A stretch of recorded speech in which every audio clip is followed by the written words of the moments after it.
नमस्कार, मैं हूं आपका दोस्त आलोक कुमार। अभिवादन स्वीकार कीजिए मेरा। बात करें बिहार की, 16 मार्च की, सोमवार की। बिहार विधानसभा के विधायकों की ईमान का इम्तिहान है। नए नए विधायक चुन के आए हैं। पैसे पे बिकते हैं या नहीं बिकते हैं, या राजनीतिक समीकरण से टूट करके इधर उधर चले जाते हैं या नहीं जाते हैं, राजनीति के प्रति उनकी निष्ठा क्या है, विचारधारा के प्रति उनकी निष्ठा क्या है, इसका इम्तिहान होना है 16 मार्च को। जी हां, हम बात कर रहे हैं राज्यसभा चुनाव की। 5 सीटों के लिए मतदान होना है। 5 सीटों में से 4 सीटें एकदम साफ है एनडीए के हक में। एनडीए के हक में नीतीश कुमार की जीत पे कोई सवाल नहीं है। भारतीय जनता पार्टी के नए राष्ट्रीय अध्यक्ष नितिन नवीन की जीत पर कोई सवाल नहीं है। केंद्रीय मंत्री रामनाथ ठाकुर, जो भारत रत्न कर्पूरी ठाकुर के पुत्र हैं, उनकी जीत पर कोई सवाल नहीं है। चौथे उम्मीदवार के तौर पे उपेंद्र कुशवाहा हैं, आरएलएम के अध्यक्ष हैं, पूर्व केंद्रीय मंत्री हैं। भारतीय जनता पार्टी ने एक सुनिश्चित सीट से उनको उम्मीदवार बनाया है, तो उनकी भी जीत पे कोई सवाल नहीं है। अगर विधानसभा के आंकड़े को देखें तो हर उम्मीदवार को जीतने के लिए 41 विधायकों का समर्थन चाहिए, वोट चाहिए, सब कुछ चाहिए। तो ये 4 तो क्लियर कट है। लेकिन विपक्ष में एडी सिंह, अमरिंदरधारी सिंह आरजेडी कोर से उम्मीदवार बने हुए हैं, उद्योग जगत से आते हैं, अभी फिलहाल राज्यसभा के मेंबर हैं, उन्हीं का टेन्योर मैच्योर हो रहा है, उन्हीं के रिक्त होते सीट पर ये चुनाव हो रहा है। तो 5वें सीट के लिए अमरिंदरधारी सिंह ने अपना नॉमिनेशन कर दिया है।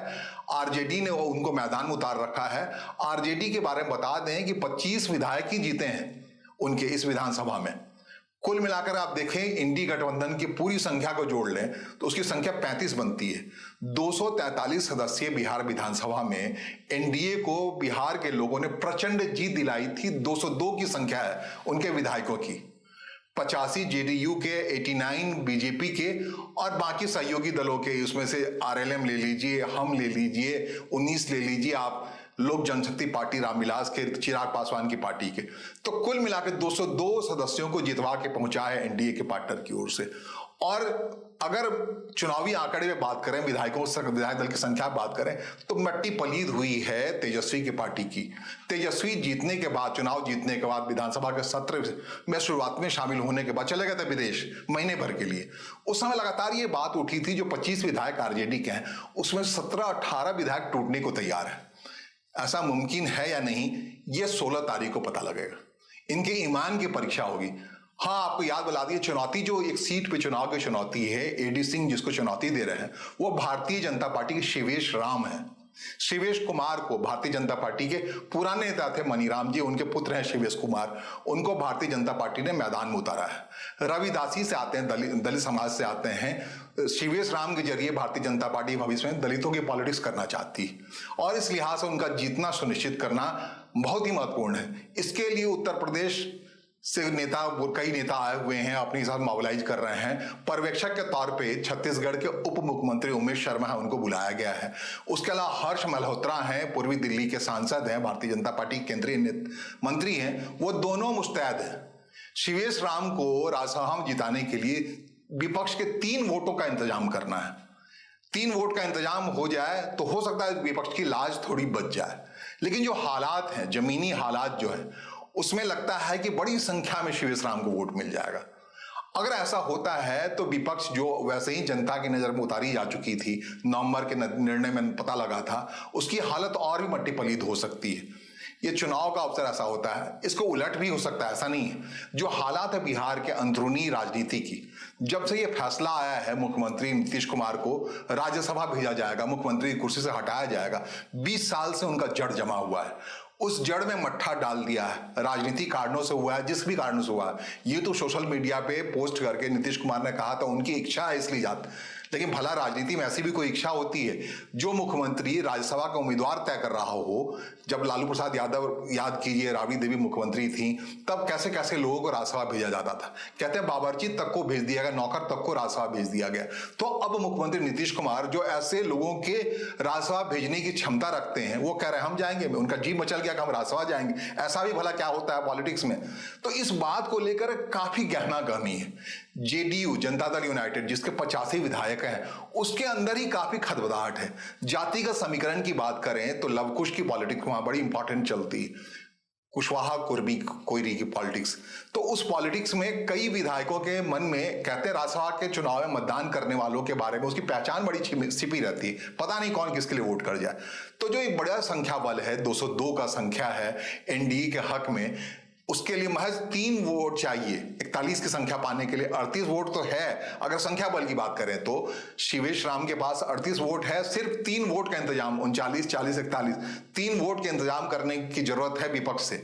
तो विपक्ष से 3 वोट आ जाएंगे। इस बात की बार बार ये चर्चा हो रही है कि इंडी गठबंधन की ओर से जो बैठकें बुलाई गई हैं, उसमें से हाल की बैठक जो तेजस्वी यादव ने अपने यहाँ बुलाया था उस राज्यसभा चुनाव के मुतालिक, उसमें से 3 वोट नहीं थे, कांग्रेस पार्टी के नहीं थे। कांग्रेस पार्टी के 6 विधायक जीत के आए हैं, उसमें 3 विधायक गैर हाजिर थे। साफ है कि वही 3 क्या सत्ता पक्ष के जो शिवेश राम के पक्ष में वोट करने वाले हैं या कोई और 3 है, इतनी बात तो सीमित लगी। हम फिलहाल बात कर सत्ता पक्ष में खदबदाहट की। सत्ता पक्ष से 6 वोट का इंतजाम होना है। सत्ता पक्ष ने खुला है 6 वोट, आप मोटे तौर पर करें विधानसभा की जो स्थिति है। विधानसभा में एनडी गठबंधन और एनडीए गठबंधन से बाहर 6 उम्मीदवार हैं, 6 वोट है। 6 वोट एक है असदुद्दीन ओवैसी की पार्टी के 5 विधायक हैं। असदुद्दीन ओवैसी न इंडी गठबंधन है न एनडीए गठबंधन में, उनको तय करना है उनके पार्टी के लोग कहां वोट करने वाले हैं, एआईएमआई के विधायक कहां वोट करने वाले हैं। क्या एनडीए के उम्मीदवार के हक में वोट करेंगे तो बड़ी आसानी से जो शिवेश राम है उनकी जीत हो जाएगी, या फिर प्रतिपक्ष में मौजूद अमरिंदरधारी सिंह के प्रति उनका लगाव होगा तो 5 के 5 वोट वहां हो जाएंगे। एक मोटे तौर पर विधानसभा में बीएसपी का उम्मीदवार है, सुरेश यादव हैं, वो कहां जाते हैं ये बड़ा महत्वपूर्ण है। बीएसपी का अपना एक इतिहास रहा है, एक आध विधायक जीत के आते हैं बिहार विधानसभा में और लुढ़क करके सत्ता पक्ष में चले जाते हैं। लेकिन धन के प्रवाह की बात है, धन के प्रवाह में अक्सर राज्यसभा के जो वोटिंग का मामला होता है उस पर धनबल का व्यापक असर होता है। बिहार के राजनीति की ही बात करें तो 2014 एक इतिहास है अपने आप में। अनिल शर्मा जो अपने आप में बिल्डर थे, बड़े बिल्डर थे, काफी लंबे समय तक उनको जेल भी जाना पड़ा, आम्रपाली ग्रुप के सीएमडी थे, वो जहानाबाद से लोकसभा का चुनाव लड़ गए थे 2014 में और उसके बाद वो हार गए। तो हारने के बाद उनको राज्यसभा जाने की इच्छा बलवती हुई। जेडीयू के उम्मीदवार थे जहानाबाद से, लेकिन बीजेपी ने उनको इस आधार पर मैदान में खड़ा कर दिया कि चलो तुम वोट का इंतजाम करो। काफी पैसा प्रवाह, कहते हैं हजारों करोड़ रुपए उसने खर्च किए। कहते हैं वही राज्यसभा चुनाव लड़ने की जो जीजी इच्छा थी अनिल शर्मा को डुबो गई। उन्होंने आम्रपाली गुट के बड़े पैसे को लगा दिया और न राज्यसभा भी नहीं जा पाया। लेकिन ये बात सच है, सत्ता पक्ष में तभी जेडीयू थे, जेडीयू के कई विधायकों ने उनके प्रति वोट कर दिया था।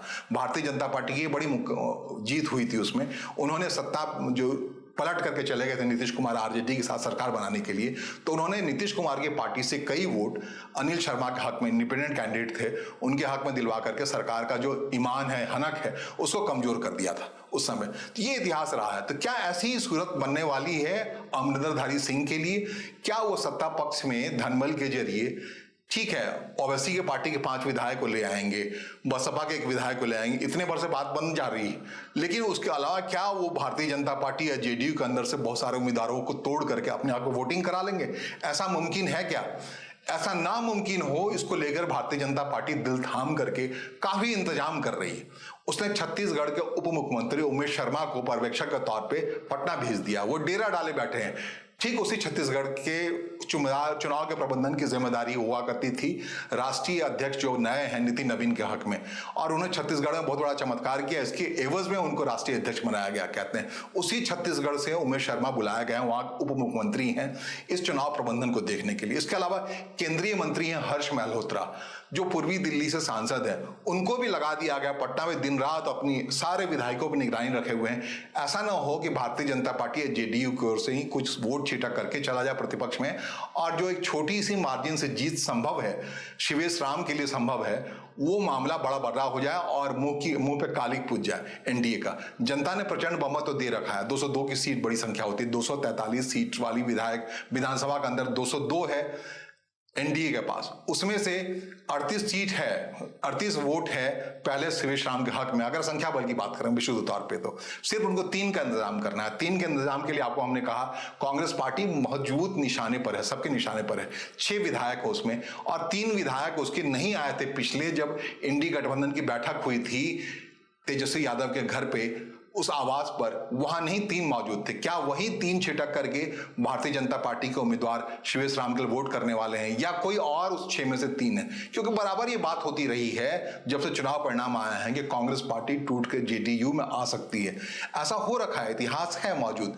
जो जनता दल यूनाइटेड के नेता हैं अशोक चौधरी, कभी कांग्रेस पार्टी के प्रदेश अध्यक्ष हुआ करते थे। कांग्रेस पार्टी ने जब अलायंस के साथ सरकार बनाया था जेडीयू के साथ, नीतीश कुमार के साथ, तब वो कांग्रेस के कोटे से प्रदेश सरकार में मंत्री थे और बाद में जब पलटू राम पलट गए, बीजेपी को रहा, तो वो पार्टी में लौटने के बजाय मंत्री पद को सुरक्षित रखते हुए जनता दल यूनाइटेड में आ गए थे। तो ऐसा इतिहास है कांग्रेस का, वहां टूटने का इतिहास है। ये मुमकिन है कि उसमें से 3 कौन से आते हैं, 3 ही आएंगे, अच्छे के 6 आ जाएंगे सत्ता पक्ष के अंदर, ये देखने वाली बात। तो कुल मिलाकर ये विपक्ष के अस्तित्व का सवाल है। विपक्ष के अस्तित्व का सवाल यूं भी है कि विधानसभा के नतीजे आने के बाद जब पूरी तरह से हतोत्साहित हो गए तेजस्वी यादव जो विपक्ष नेता हैं, वो महीने भर की टूर पे चले गए, उन्हें विधानसभा सत्र की परवाह नहीं की। उस दरमियान ये बात छलक के आई कि अपने नेता की गैर मौजूदगी में तकरीबन 25 में 17-18 विधायक जनता दल आरजेडी के हैं, वो जनता दल यूनाइटेड में टूट के आने को तैयार है, सत्ता पक्ष में टूट के आने को तैयार है। तो ये 16 तारीख को तय होगा क्या इतनी विशाल संख्या में आरजेडी के लोग भी भारतीय जनता पार्टी के जो 5वें उम्मीदवार हैं शिवेश राम के हक में वोट कर जाएंगे, या फिर धनबल के सहारे उन सारे वोटों को बांध के रख पाएंगे एडी सिंह। एडी सिंह चमत्कारिक व्यक्ति हैं, उद्योग जगत से हैं, उनके पास धन की कोई कमी नहीं है। ऐसा होता रहा है कि धनबल के जरिए विधानसभा के अंदर लोग जीतते रहे हैं। ईमान, निष्ठा, विचारधारा पर धन हावी होता रहा है। एक बार फिर ये बिहार विधानसभा के विधायकों के लिए ईमान के परीक्षा की घड़ी है। क्या वो विचारधारा के प्रति निष्ठा रखते हैं या गुपचुप मिलने वाले धन के प्रवाह में आकर के इधर से उधर हो जाते हैं? दोनों स्थितियां साफ है। 3 वोट का इंतजाम करना है एनडीए को और उधर 6 से 7 वोटों का इंतजाम करना है। धनबल के प्रवाह के पीछे जो खुली आंखों से दिख रहा है उसके बारे में बताएं। एडी सिंह के हक में आईपी गुप्ता जो आईआईएम पार्टी के नेता हैं, विधायक हैं, जीत के आए हैं, पूर्व आईएएस अधिकारी रहे हैं, वो खुलेआम बैटिंग कर रहे हैं। वो लेके चले गए एडी सिंह को हैदराबाद और वहां असदुद्दीन ओवैसी से जाकर वो मिलवा है। असदुद्दीन ओवैसी की 5 विधायकों वाली पार्टी एआईएम बिहार विधानसभा मौजूद है। अगर असदुद्दीन 5 विधायकों का समर्थन एडी सिंह के हक में लगा देते हैं और धनबल के सारे ये सुनिश्चित हो जाता है बसपा के जो 1 उम्मीदवार है, 1 वोट है, वो भी एडी सिंह को मिल जाता है, तो शिवेश राम के लिए बड़ा मुश्किल हो जाएगा।